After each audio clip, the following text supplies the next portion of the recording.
Hi, everyone. So, welcome to our 10th week and our second part of the psychoanalytic psychology of religion.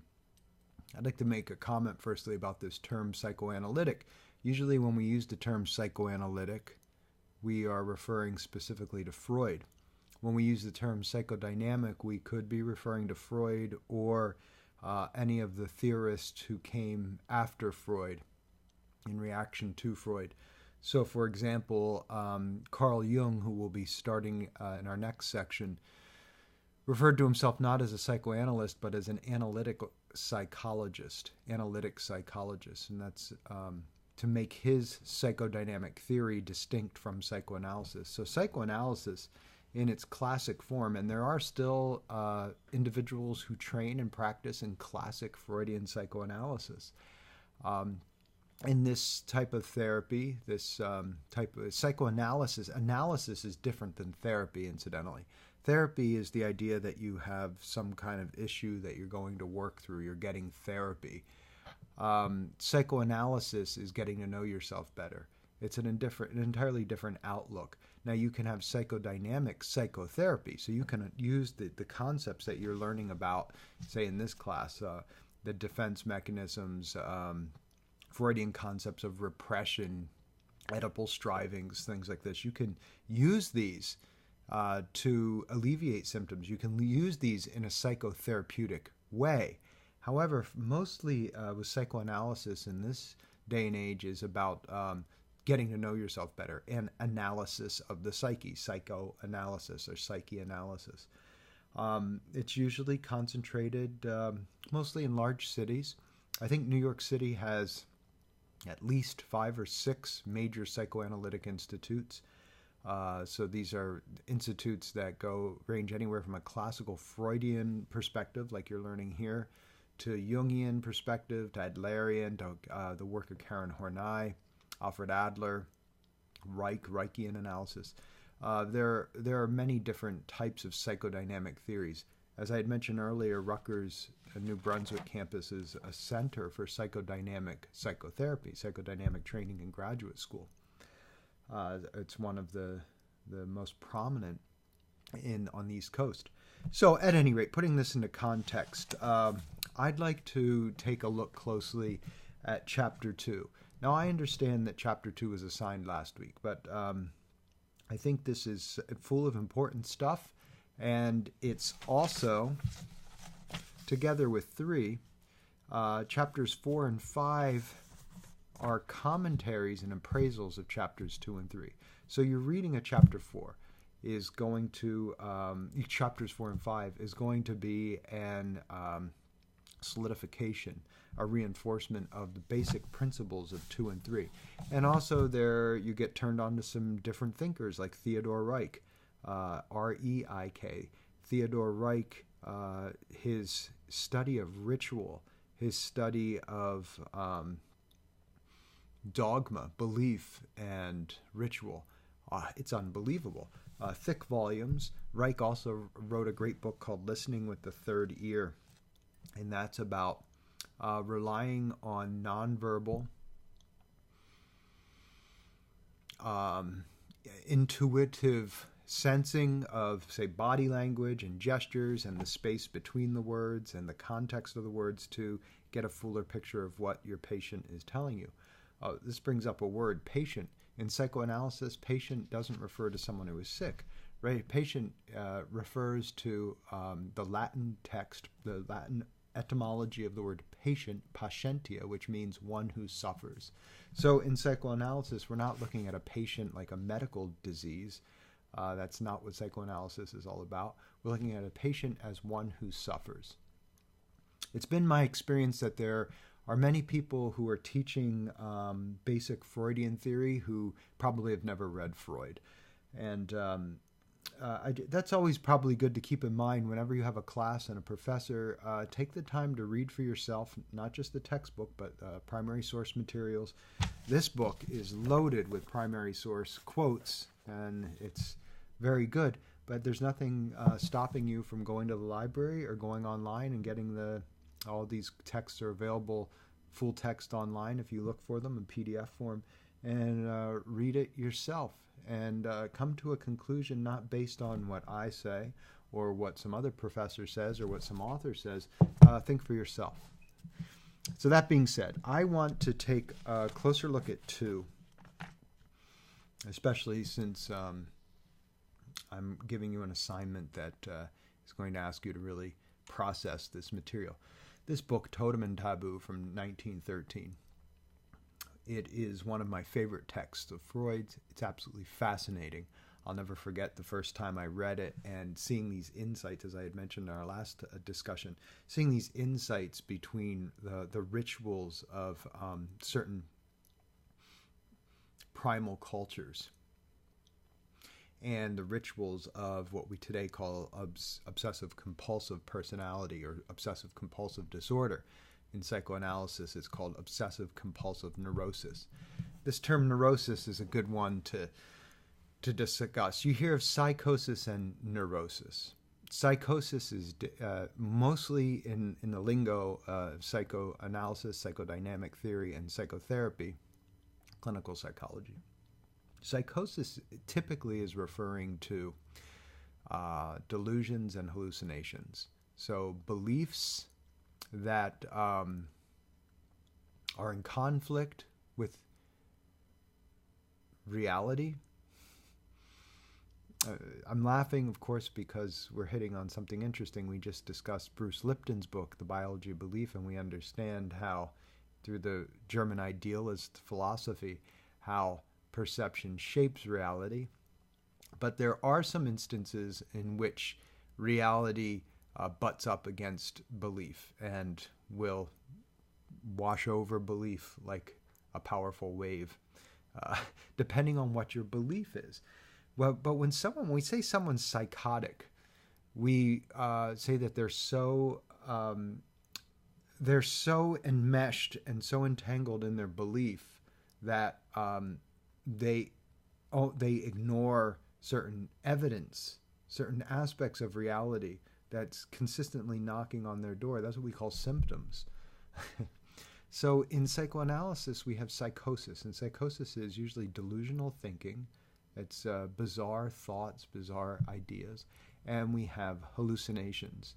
Remember, a hallucination can take place in any of the senses. You can hallucinate visual sense, you can see visions, you can hear voices, you can smell certain fragrances and certain odors, you can taste things, and you can feel things on your skin that others are not experiencing. Now, from a psychoanalytic point of view, this is psychosis. Now, let's contrast. Firstly, you can understand that all of these things, delusions and psychosis, as psychoanalysis views them, can also be understood as religious experience. And it's not uncommon in religious experience to have hallucinations. What psychoanalysis calls hallucinations, what the religious people call visions. It's not uncommon to smell, say, certain fragrances like roses or something like this in a spiritual experience. Hearing voices. The entire text of the Judeo-Christian Islamic tradition is about hearing voices, hearing the voice of God, and then someone writing that down. So from a psychoanalytic point of view, from a Freudian psychoanalytic point of view, these are great examples of psychosis. These are great examples of hallucinations and delusions. A delusional belief would be, in psychoanalytic terms, that something like that God is speaking directly to you. The question would be, what's so special about you? It's a very fascinating aspect about psychoanalysis is that whenever you have paranoia, so a paranoid personality style, there's always a persecution complex. There's always something bigger. The space aliens, FBI, the CIA, God, whatever, persecuting the individual, torturing them, constantly sending messages to their brain. And the psychoanalyst always begins with the concept of narcissism when it comes to this and says, what is this functioning to make this person feel important? And you have to ask yourself, when you encounter someone who claims to have been abducted by aliens, or who claims that there's certain paranoid features going on, this paranoia, if you simply ask the question, How does this benefit the individual? The answer typically is it makes them feel important. You have to be awfully important if God's focusing on you. If the space aliens have chosen you out of the billions of people on this planet to be their chosen person to probe, you must be pretty special. So from a psychoanalytic point of view, the delusions of persecution, these delusions would primarily serve the function of a narcissism, of needing to feel special, needing to feel important, needing to feel worthwhile, and that's not uncommon. This is part of the human condition, is to the need to feel needed, the need to feel significant. And when that's significantly frustrated, you can understand how a psychotic delusion could manifest. Now, I'm speaking again as a psychoanalyst here. We are doing a Freudian psychoanalytic critique of religion. So in this vein, we're talking about psychosis. In this vein, we have to consider that any type of activity where you're part of a chosen group, part of a special group that God is showing favor to, the psychoanalytic understanding of this is that it's serving a purpose that's very deeply seated in the human psyche. It's the need to feel safe, the need to feel important, the need to feel needed. And Freud compares this to the father complex, to the need to be loved by the father. Now, there are instances in which the adolescent is frustrated, is betrayed by the father. The child is betrayed by the father through trauma, through sexual abuse, through physical abuse, through emotional abuse, through neglect, etc. And in so doing, a very complicated relationship can form where the unfinished business, the childhood need for the all-good protective father is not satisfied, and that is frustrated and carries through into adulthood. And in this, we see individuals, Freud shows us, that tend to get into relationships with idealized men who will serve this function of protector, of the function that the father didn't serve. And there's one great father, one father who will never betray you, who will never abuse you, who always will love you, and that's the fantasy father, God. And for Freud, this is a big aspect of individuals who are fixated on some sort of figure, a father figure in God. And Freud claims it typically has to do with either an acknowledged or unacknowledged failure in the actual father figure. Freud said you'll encounter people who will be in complete denial of this, that they'll say, but my father was so good to me, my father was so nice to me. How could this be simply a desire to have the perfect father that I'm projecting out onto the spiritual, heavenly, fictional father, God? And Freud's answer to this is that that individual is not being honest with themselves, that the father has betrayed them in some way, and the individual is repressing that idea, not coming into full contact with that. And part of psychoanalysis would be coming to terms with the father, the physical father, the real, physical, biological father, not being as ideal as the person is convincing themselves they were. Freud said if it weren't for this, there would be no need for this fictional father, this father who's always going to take care of us. He says this encourages us in adulthood to live in an infantile way. Instead of going out and actually doing something about our problems, we sit and we pray and do rituals to appease to some cosmic dictator that can control things in our favor. And again, this is a very narcissistic point of view for a psychoanalyst, because the question is, when God is doing you the favor because you do the right rituals, say the right prayers, make the right sacrifices, if you're a good little boy or a good little girl and you earn the points that then gets God to do you the favor back, the psychoanalyst is asking, what about the person who's losing out on the other end? Is that the person who's not praying enough, who's not doing the right things? And in this way, this becomes a very narcissistic, a very egocentric adolescent worldview. And so Freud is saying that Religion, in much the same way, is a fixation in an adolescent wish to not take responsibility for oneself. Now, let's take a look at neurosis, because neurosis is different from psychosis in psychoanalysis. So neurosis, a neurosis is getting caught up in a ritual. A neurosis is doing something.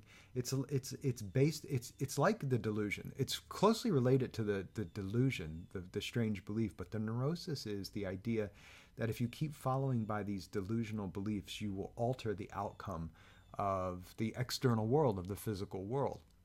So if you see people who are posting that someone's sick and you send, please pray for them, they need more prayers, this is, in psychoanalytic terms, a neurotic belief that somehow you can pray for this person and they'll get better. Now, here's an interesting thing.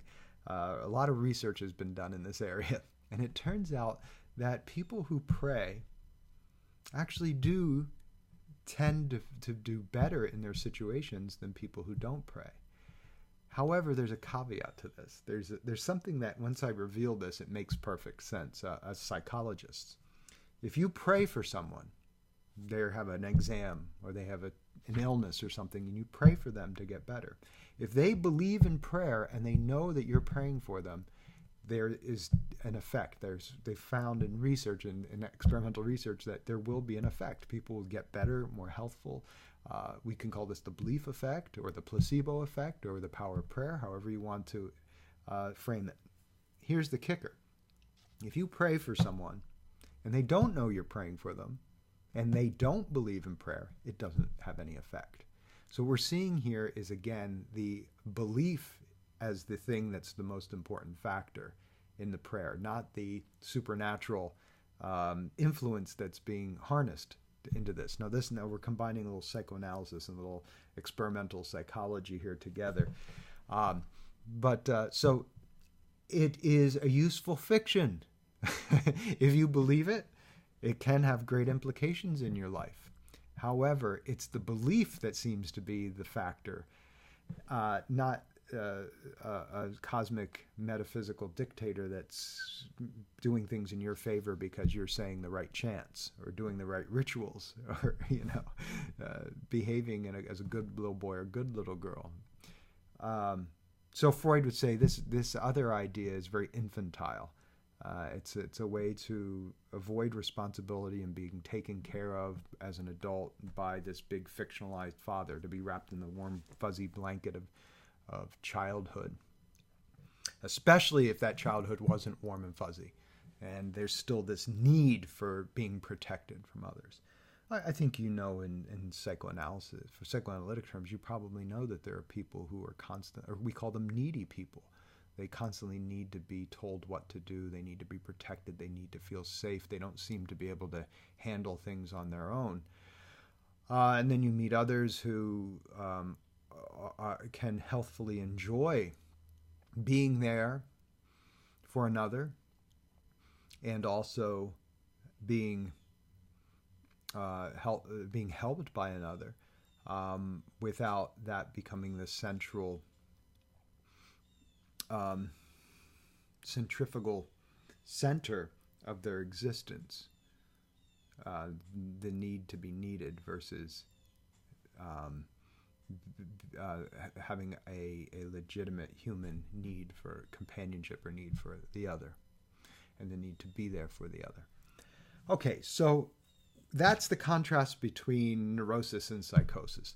Now I'm getting into some pretty technical stuff here that assuming that you have done the work last week to be able to hang with this conversation. Totem and Taboo, 1913. So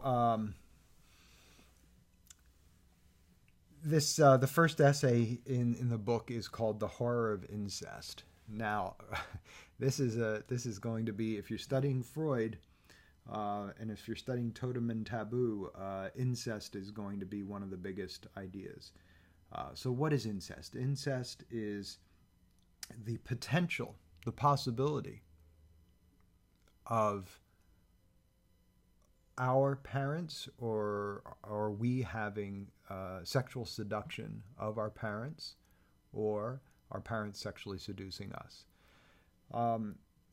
This is not a bizarre concept. This is, if you sit down and think of it, the possibility is there for each and every one of us to either be seduced by our parent or to seduce our parents or our siblings, or another relative. But this is mostly about the parent. This is, I would say, Freud, to make better sense of this isn't necessarily the idea that you want to seduce your parent or that your parent wants to seduce you. I think this is more, when I read Freud, this is more of the possibility of it happening. The fact that it's even possible is disturbing to us. It's unsettling to us. It causes us great emotional discomfort.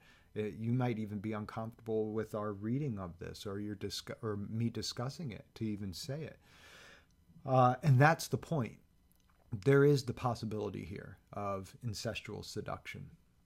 And if Freud were alive today, he'd probably be surprised at just how much of this goes on.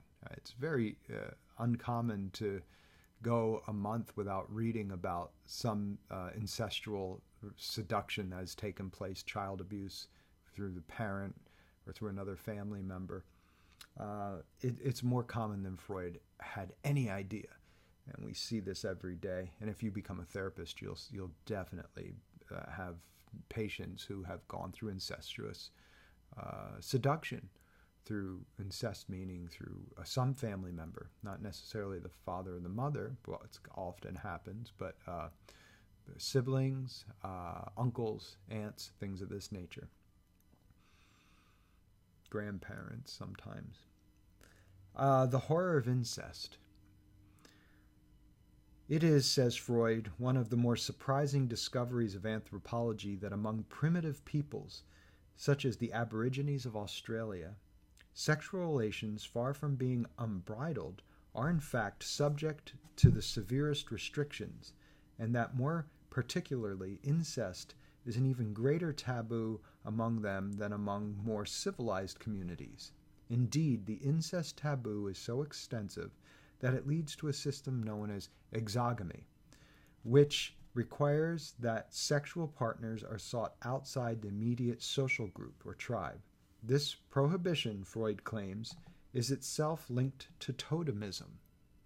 So what is totemism? What is a totem? Maybe you've been familiar with a totem pole in, say, the Lenape tradition or the other indigenous individuals. A totem is usually an animal, although sometimes a plant or natural phenomenon, like rain or water, which is regarded by the clan as their guardian spirit or oracle.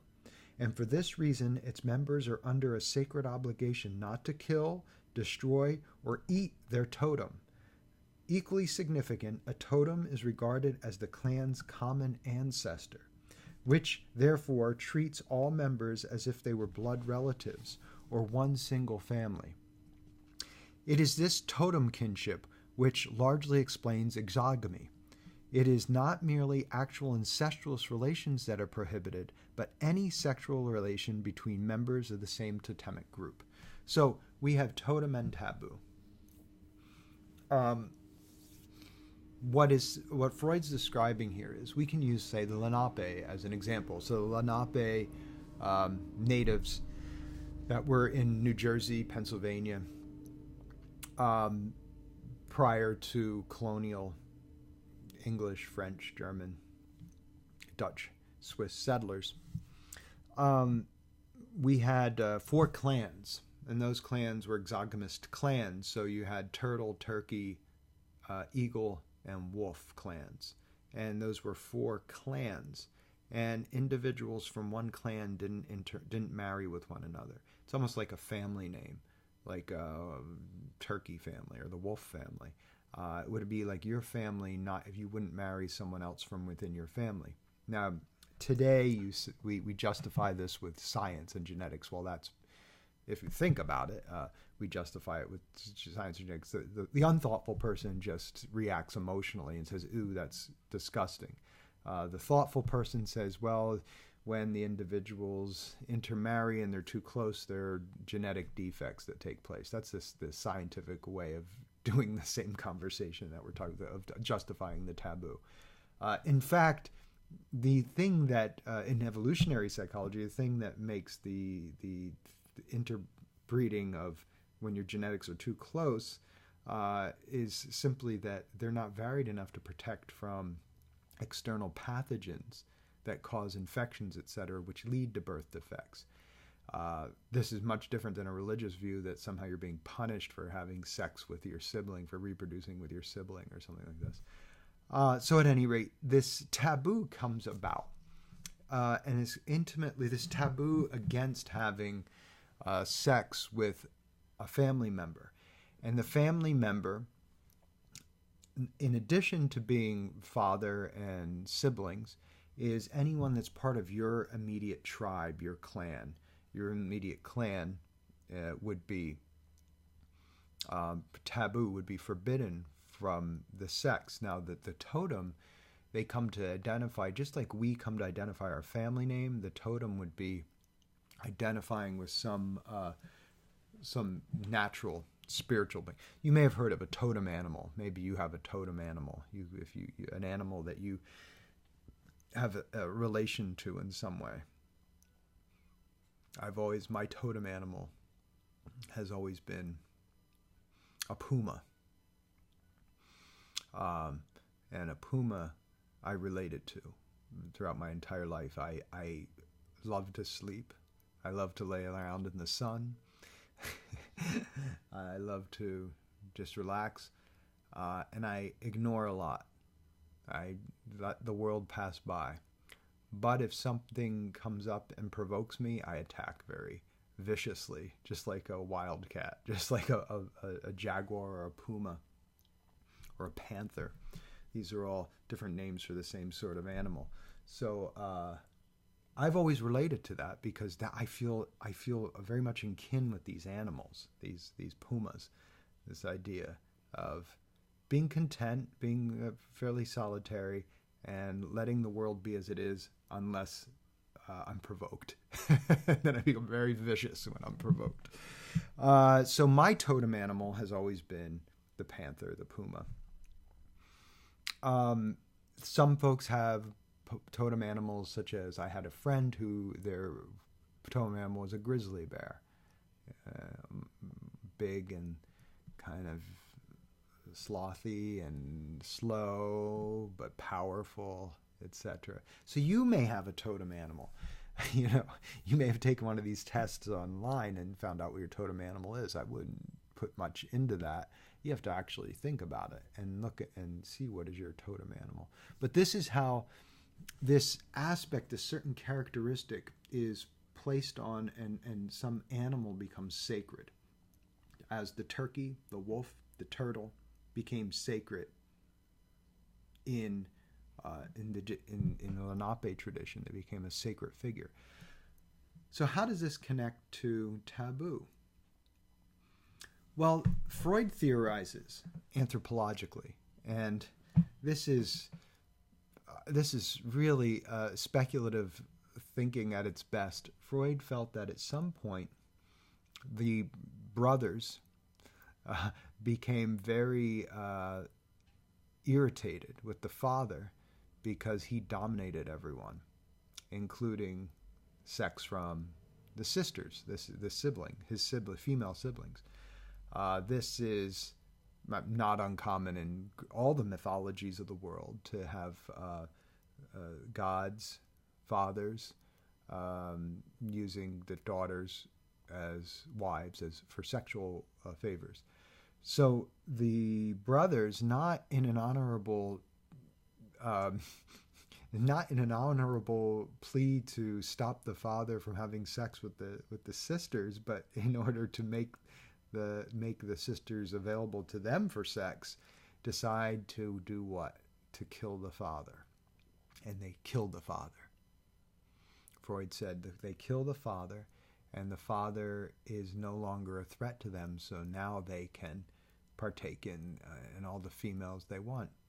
Out of this, a guilt came about. And Freud said all religion is based on this guilt. An ancestral guilt, a guilt that is deep within our genes, deep within our unconscious, our psyche. If you want to call those genes, you can do that. The unconscious is our genetic memory of our species, of our ancestors. And that this guilt that comes from the killing of the father, the name of the father, killing the father, is then the sacrifice of the father. In order to deal with this guilt, the individuals make an agreement. They say, and this comes actually in the book Civilization and Discontents. He goes into detail about this.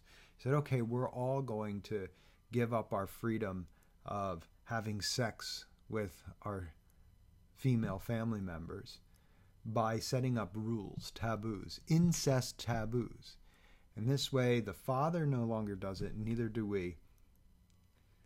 And in this way, the taboo, the incest taboo is put forth, and that's the exogamy. That's where you can only have sex with other clan members, other people, other families, not sex within your own family. Remember, this is applicable to today as well. This isn't, some fantasy. This is explaining what we do today when we get married or when we have sex with someone outside of our family, and why we find that appealing and sex with someone in our family unappealing or appalling, and why it's pathological if that's not the case.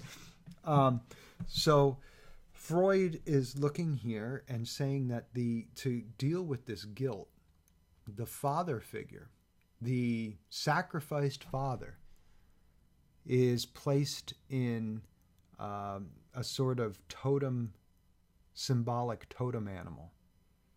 And that totem animal becomes the animal of the tribe. And it's forbidden to eat that animal. It's forbidden to kill that animal. It's the animal that's worshipped. But once a year, in a very special ritual, the animal is eaten. And that is a sort of symbolic gesture of a reminder of the taboo of incest and the totem relationship with the father. Now, some of you are saying, boy, that sounds rather bizarre. But Freud has a surprise for you. If you've read this, you know what I'm about to say. If you're of the Christian faith, you go in and you take, if you're Catholic or Orthodox Christian, you go in and you take communion. Now, what are you doing when you're taking communion? If you go into Eastern Orthodox Church, you are given, there's this little spoon and a little bit of bread, and they say this is the body of Christ. This is the wine. This is the blood of Christ. You're drinking the blood and eating the body of a human being.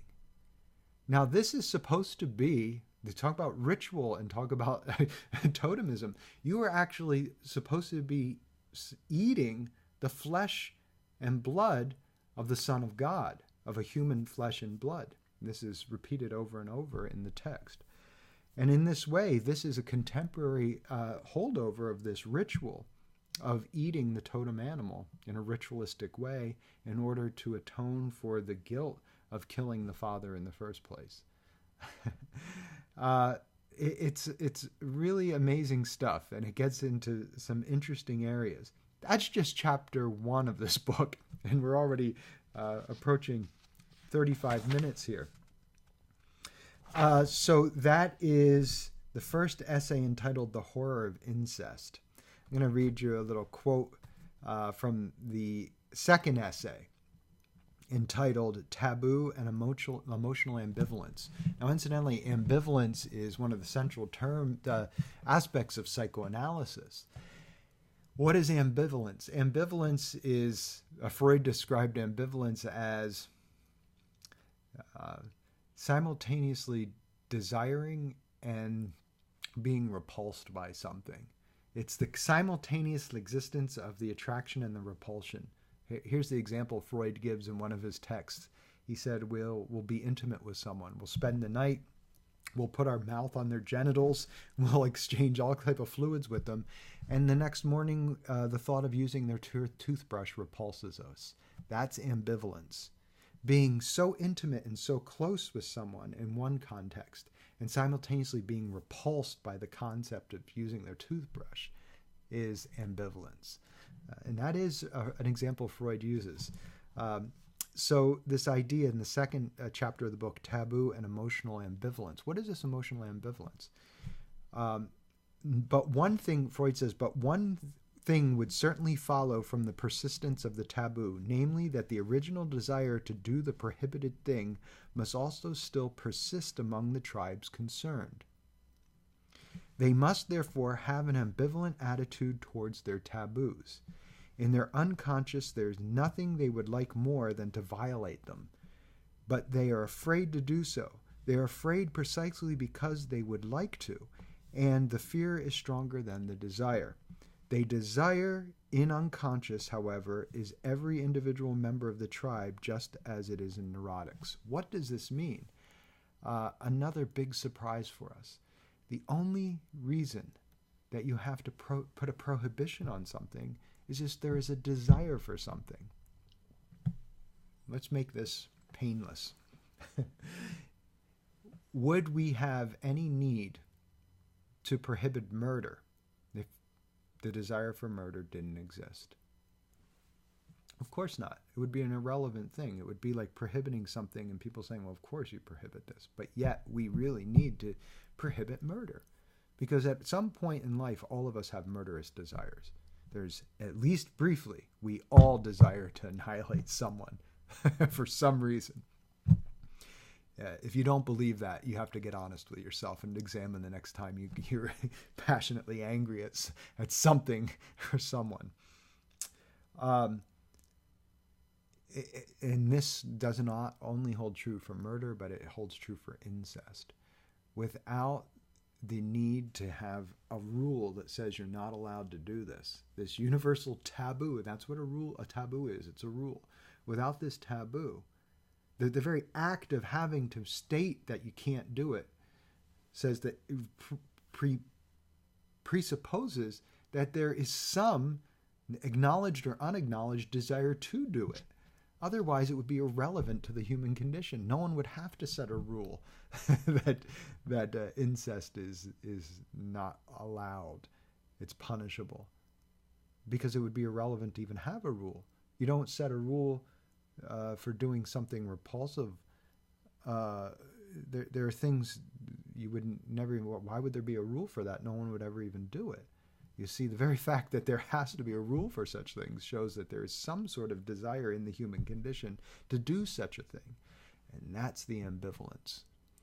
We're repulsed by it, but at some level, we have a desire for it. The idea of incest, the idea of seducing our parents or being seduced by our parents is absolutely repulsive to us.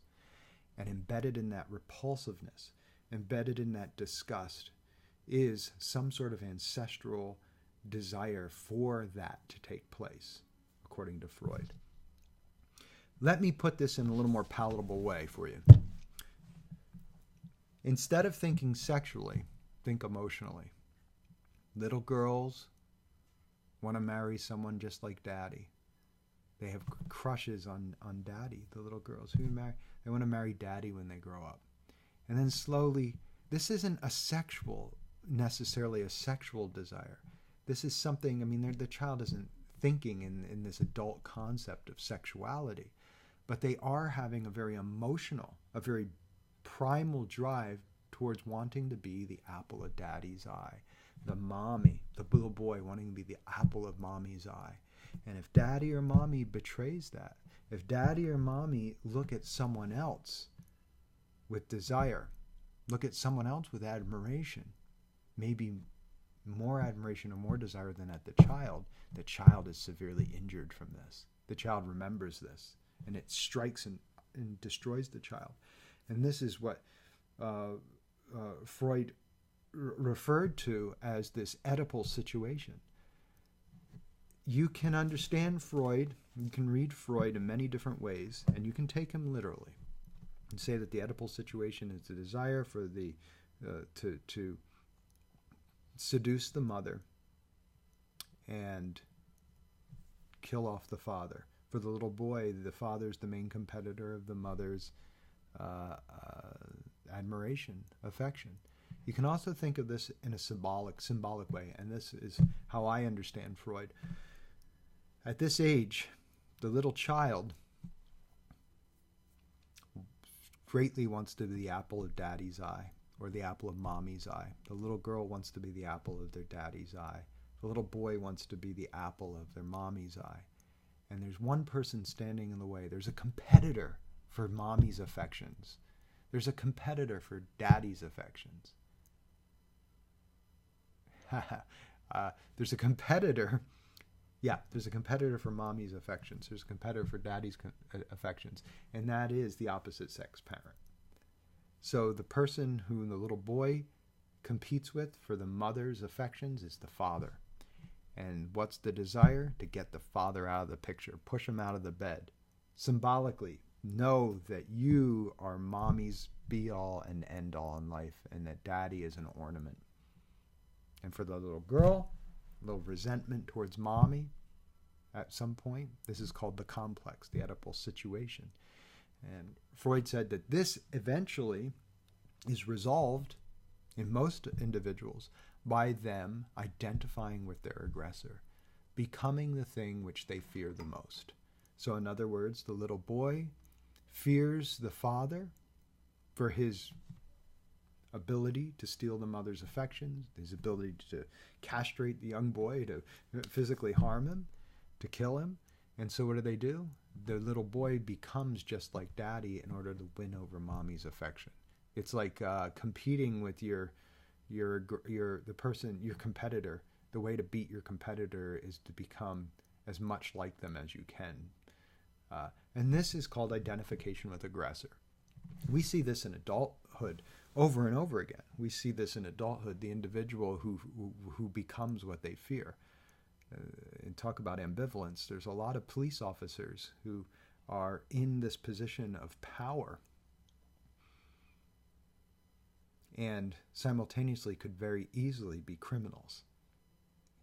There are individuals in speaking religion. You have many individuals who hold themselves in clerical positions, priests, etc., who become predators, who become the individuals who harm humanity rather than protect them. We see this over and over again, this ambivalence. So that is to give you a little bit of a feel. This stuff is not easy. Firstly, it's not easy intellectually. This isn't a novel. You can't sit down and read this stuff and say, okay, I read it.